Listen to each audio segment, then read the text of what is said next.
akwai fa'ida na arziki wanda ana kiran fa'idan da salatun rizqi, yanda ake sallan neman arziki a gun Allah.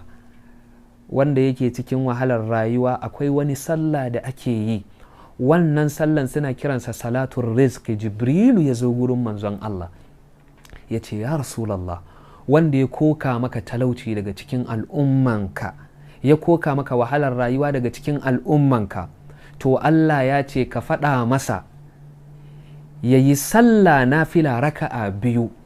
Raka'an farko ya karanta Fatiha, ya karanta suratul ikhlasi qul huwallahu kenan sau 3, ya karanta inna a'tainaka al-kautsar sau 3 a raka'an farko.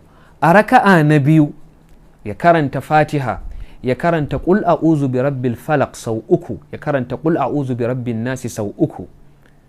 Idan mutum yayi irin wannan sallan tare da sakankance cewa Allah shine zai iya fitar da shi cikin kanginsa, to insha Allah Ubangiji zai dauke masa wahalar rayuwa. Wannan fa'ida ne muhimmiya mai tsadan gaske ga duk wanda yake neman buɗe a rayuwansa da neman mafita ma rayuwansa.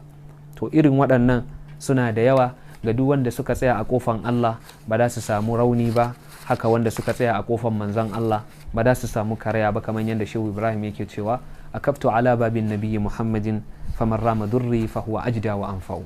Na dogara a kofan manzon Allah a matsayinsa na wasila na zuwa ga Allah, wanda ya nemi cutar da ni to Allah zai taimake ni saboda annabi, kuma Allah zai kare ni saboda annabi Muhammad sallallahu alaihi wasallam.